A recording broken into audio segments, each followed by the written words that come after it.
Hey, welcome to Insight. It's Brian, Tome with you, and I just want to give us some perspective as to why Crossroads does something like a Super Bowl of preaching.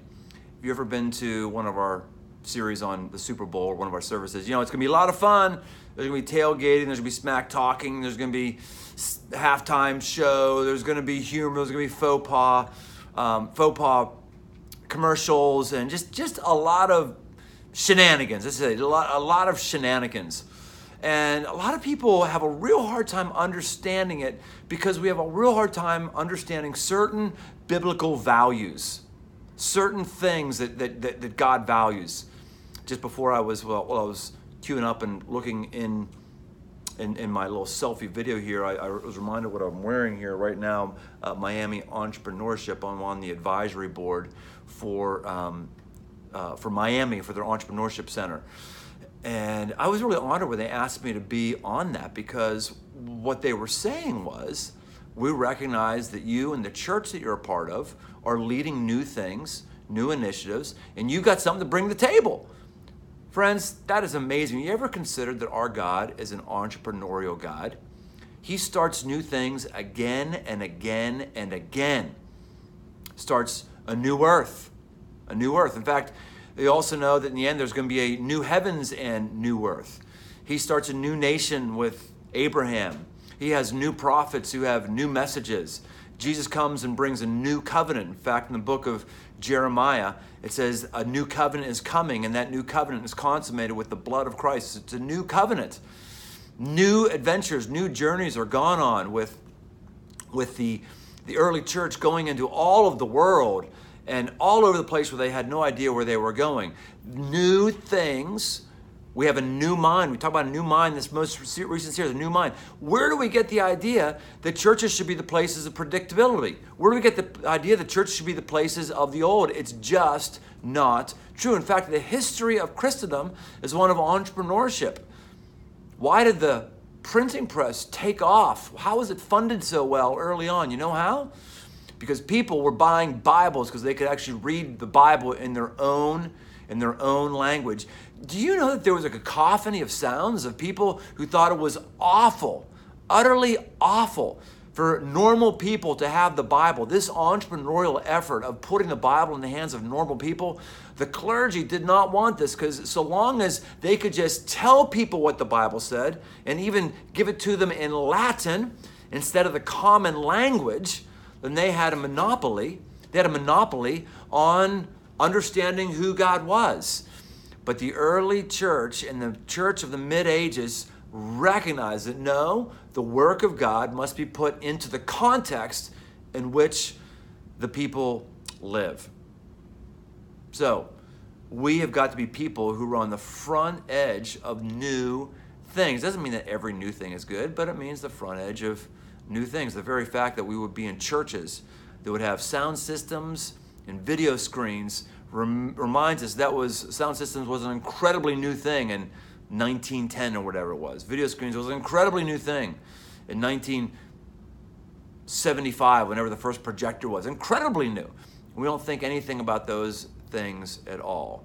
We need to be people who are using every possible tool at our disposal to bring people into a relationship with Christ, and for all of us, every tool possible to bring us deeper with Christ, every tool possible for us to go into new places and having our hearts given over to Christ. Now, the verse I want to look at today is going to be a mind blower. If you have a problem with how a church would leverage football, there was an old Dutch theologian, Abraham Kuyper, who also was the prime minister of the Deutschland. And he's famous to have said, there's not a square inch over all creation that Christ doesn't scream, mine, mine.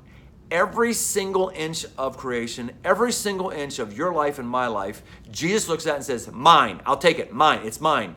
He is before all things and in all things, and through him all things exist and have their meaning. He is the one. And we have a verse here that is very, very troubling to many. In fact, it's so troubling that it's likely, if you have a church background, I'm confident you have never heard anyone preach on this. Never, ever. It comes to the book of Deuteronomy. This is in the Old Testament portion of the Bible. It's in the Pentateuch, the first 5 books of the Bible. It's a intense theology term, Penta, 5, Tuch, book. First 5 books of the Bible. I think that's what Tuch means. I just made that up. I assumed it was. I know Penta is 5, i.e. pentagram. Sometimes the preacher man just has to admit that he's pulling stuff out of his own hole, which I try to do right there. So we're going to look at the book of Deuteronomy, chapter, what chapter? The chapter 14, verse 24. Deuteronomy 14, verse 24. This is the Old Covenant, we know the Old Covenant is now because we're in the New Covenant era of grace and forgiveness. The Bible says the New Covenant is a better covenant than the Old. But at the time, the Old Covenant was not the Old Covenant. It was just the covenant. Just the covenant. In fact, it was pretty darn new when Deuteronomy comes around. Very, very, very new. And we see all these different laws, and there's a whole bunch of difficulty we have of saying, when do we say one of these laws was temporary and when is one of these laws permanent? I think we would all want to say that thou shalt not steal is a permanent law. Thou shalt not kill is a permanent law. I think we would also say that scraping mildew off of your walls is probably not a permanent law. Probably gross if you like mildew on your walls, but that's probably not right up there with one of the 10 Commandments. It's difficult interpreting the scriptures, understanding what context they were originally written in, who the original people were that were to benefit from these things, and what are the immutable principles of God that are to be communicated to everybody that come from his immutable character. And so in verse 24, we have, and actually chapter 24, or excuse me, chapter, what did I just say? I'm scrolling up on my phone. Chapter 14, we've got a long exhortation on how to tithe. This is an agrarian culture, so they would have 10 ears of corn, and very simple, you take 1 ear of corn and you set it aside. Very, very, it's actually just as simple today, it's just not as tacked out. Still, if you get $10, you take $1 and you put it aside. If you are given 10 shares of stock, 1 share of stock is to go to God, the very first. This is an immutable principle. It reminds us that God is so good because nobody who invests anything in your business, if you're ever going to be in entrepreneurship, nobody who would ever do that would want a one-time only 10% back. That would be the worst, that'd be the greatest investment deal you could ever get. Is you're going to invest in my business, and I'm only going to give you one-time 10% back on what you just put into my life. Whew. Anybody would take that deal. That's what God does. He's just amazingly generous. So he's going through all these laws for these ancient Israelites who are in an agrarian culture that has unique challenges that you and I don't have in our modern culture that is not agrarian. And here's what it says in verse 24.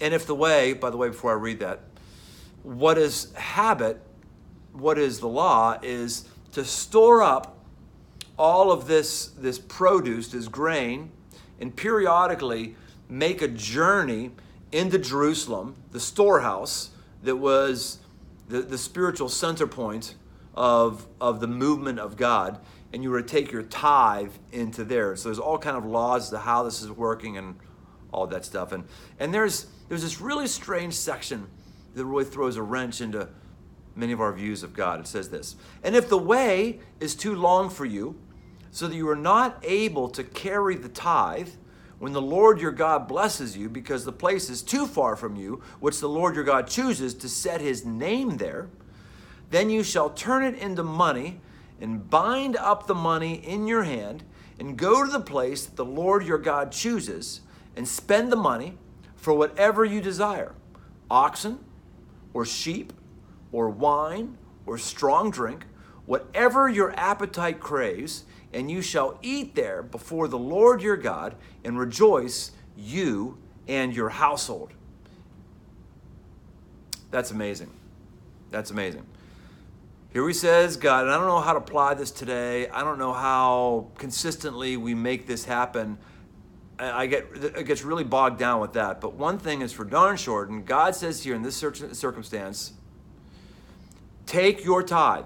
If it's too heavy to carry it to the storehouse, which if you had a bumper crop of melons and being able to figure out how to get all those melons, that'd be a really, really rough undertaking. Shoot, you might be spending more in transport costs for melons than the actual value of melons once they were turned in on a tithe. I haven't done a deep study on all the economics here, but there's a lot of stuff going on here.